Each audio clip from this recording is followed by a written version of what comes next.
إن الحمد لله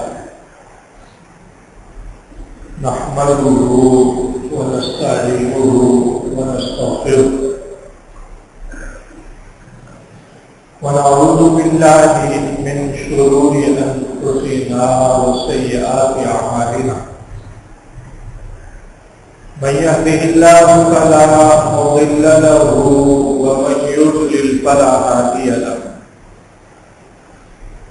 أشهد أن لا إله إلا الله وحده لا شريك له وأشهد أن محمدا عبده ورسوله اللهم صل على محمد وعلى آل محمد كما صليت على إبراهيم وعلى آل إبراهيم إنك حميد مجيد اللهم بارك على محمد وعلى آل محمد كما باركت على إبراهيم وعلى آل إبراهيم إنك حميد مجيد أما بعد فإن خير الحديث كتاب الله وخير الهدي هدي محمد صلى الله عليه وسلم وشر الأمور محدثاتها وكل محدثة بدعة وكل بدعة ضلالة وكل ضلالة في النار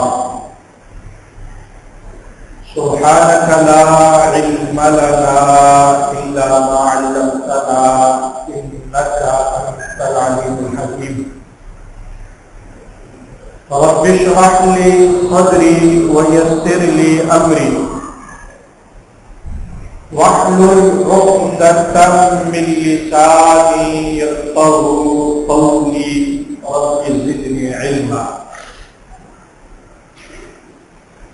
أعوذ بالله السميع العليم من الشيطان الرجيم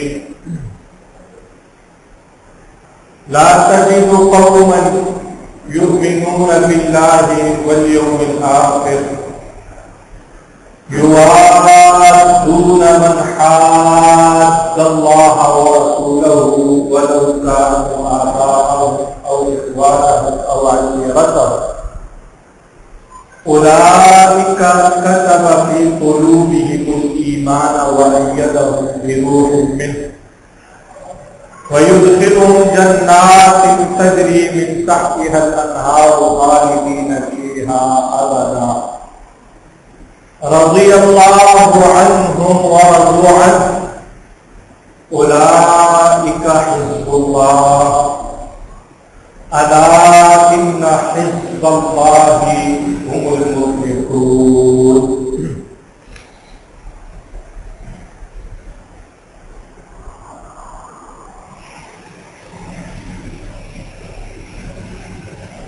صحابہ اکرام علیہم الرضوان کے حوالے سے گفتگو تسلسل کے ساتھ جاری ہے۔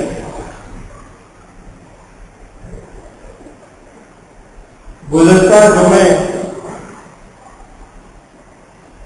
امام طحاوی رحمہ اللہ کی کتاب عقیدہ طحاویہ سے صحابہ کے حوالے سے اہل السنہ والجماعت کا جو عقیدہ ہے اس کو بیان کیا گیا تھا کہ صحابہ کے بارے مسلمان کا عقیدہ، صاحب ایمان شخص کا عقیدہ کیا ہونا چاہیے، اور یہ بات دلائل کی روشنی میں بڑی وضاحت کے ساتھ، تفصیل کے ساتھ مختلف خطبات جمعہ میں بیان ہوئی کہ اللہ تعالی نے اپنے پیارے حبیب آخر الزمان پیغمبر جناب محمد رسول اللہ صلی اللہ علیہ وآلہ وسلم کے لیے بہترین ساتھیوں کا انتخاب کیا ہے، چن کر اپنے بندوں میں سے چن کر ان کا انتخاب کیا۔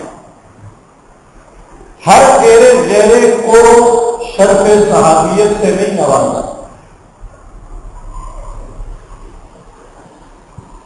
ان لوگوں کا اللہ نے امتحان لیا، ان کے دلوں کو چیک کیا، ان کو پرکھا۔ جب انہوں نے یہ پایا کہ یہ نبی کے ساتھی بننے کے لائق ہیں تو ان کا انتخاب کیا اور انہیں شرف صحابیت سے نوازا۔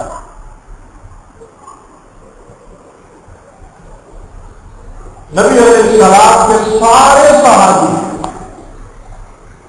آپ کے بہترین تربیت یافتہ، خیر یافتہ، وفادار اور ہر قسم کی قربانی دینے والے، بلکہ انہوں نے قربانیاں دی۔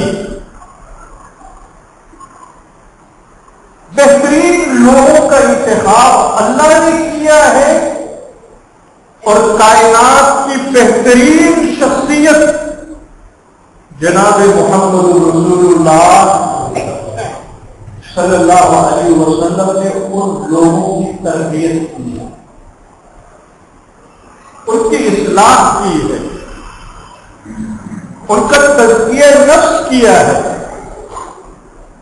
ان کے دلوں سے نفرتوں کو، کدورتوں کو، بغض کو، عداوتوں کو، حسد کو نکال کر اللہ کی توحید، محمد رسول اللہ صلی اللہ علیہ وسلم کی محبت، پیار، الفت ان کے دلوں میں ڈالا ہے۔ اور یہ اللہ کی توفیق اور اس کی مہربانی سے اللہ نے ان کے دلوں کو ایک دوسرے کے لیے نرم کیا، ان کے دلوں میں ایک دوسرے کے لیے رحم کو پیدا کیا، شفقت کو پیدا کیا، مہربانی کو پیدا کیا، ایک دوسرے کے دلوں میں قبول اسلام سے پہلے جو عداوتیں، کدورتیں، وہ قبائلی ہو، وہ لسانی ہو، وہ قومیت کے حوالے سے ہو، وہ لسانیت کے حوالے سے ہو، علاقائی ساری عصبیتوں کو محمد رسول اللہ صلی اللہ علیہ وسلم نے محنت کر کے، تربیت کر کے ان کے دلوں سے نکال کر ان کے دلوں کو پاک صاف کیا۔ محمد رسول اللہ والذین معه اشداء علی الکفار رحماء بینہم،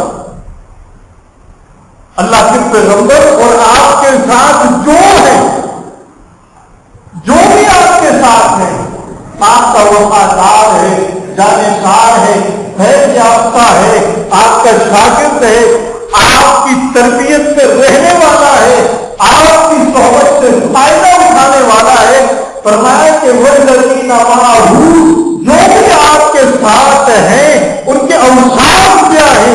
فرمایا اشداء علی الکفار، دشمن کے مقابلے میں وہ بڑے سخت ہیں۔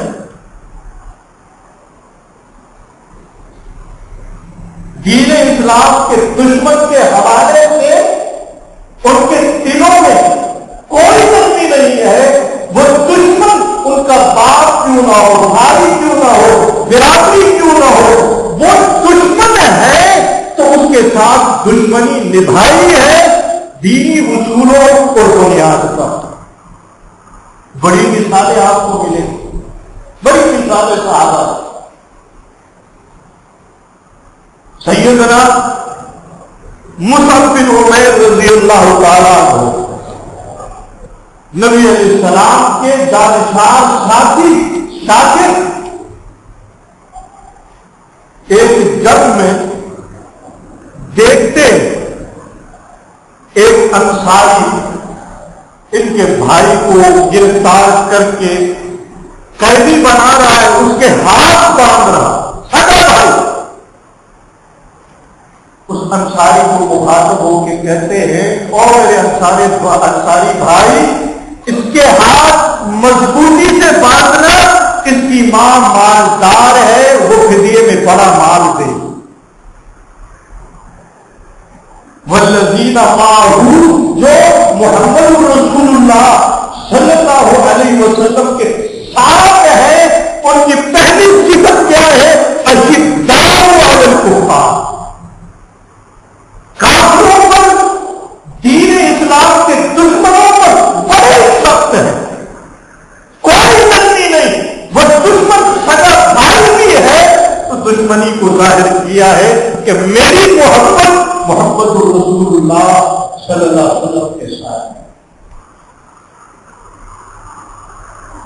اللہ کے نبی کا ایک اور صحابی 18 مبشرہ میں سے وہ ہیں، وہ 10 صحابہ جن کو نبی علیہ السلام نے زبان نبوت سے جنت کی بشارتیں دی، ان میں سے ایک، اور جن کو نبی علیہ السلام نے فرمایا لِكُلِّ أُمَّةٍ أَمِينٌ، ہر امت کا ایک امین ہوتا ہے، میری امت کا امین یہ ابو عبیدہ ابن الجراح ہے رضی اللہ تعالیٰ عنہ۔ یہ صحابی جنگ بدر میں ہے، مسلمانوں کی صف میں کھڑے ہیں، دشمن سے لڑائی ہو رہی ہے، ایک آدمی ان کے رستے میں حائل ہونے کی کوشش کرتا ہے، رکاوٹ کرتا ہے، وہ نظر پھیر لیتے ہیں، دائیں طرف کو نکلتے ہیں، وہ پھر سامنے آ جاتا ہے، بائیں طرف کو نکلتے ہیں، وہ پھر سامنے آ جاتا ہے، وہ ہر طرف سے رفتہ روکنے کی کوشش کرتا ہے اور وہ نکلنے کی کوشش کرتے ہیں۔ بالآخر جب میں ایک موڑ ایسا آتا ہے کہ سارے رستے مسدود ہو گئے، بند ہو گئے، اب رستہ خالی کرنے کے لیے تلوار اٹھانا پڑے گی، تلوار اٹھایا اور اس راہ میں رکاوٹ بننے والے شخص کے سر پر اتنی زور سے مارا کہ وہ 2 حصوں میں تقسیم ہو کر رہ گئے۔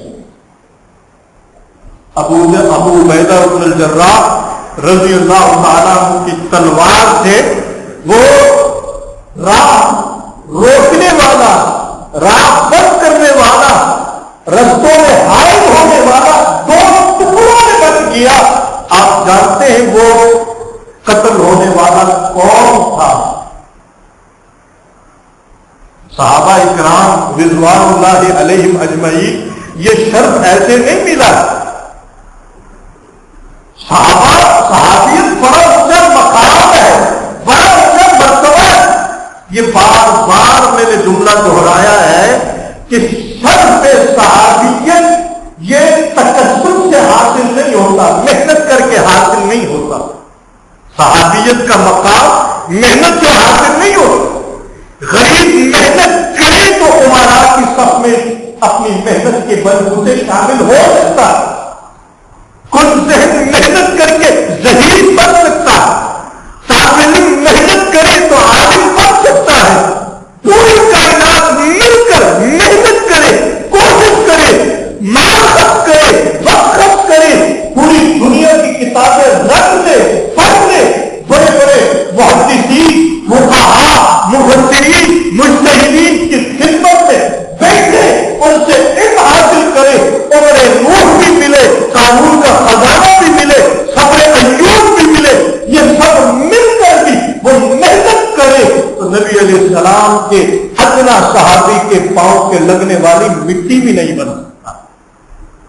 صحابیت بہت بڑا مقام، بہت بڑا مقام ہے۔ اس لیے بعد میں آنے والے ایمان والوں سے اللہ نے بھی اور اللہ کے پیغمبر نے بھی یہی کہا ہے کہ ان لوگوں کے بارے اللہ سے ڈرتے رہنا، ان کو سب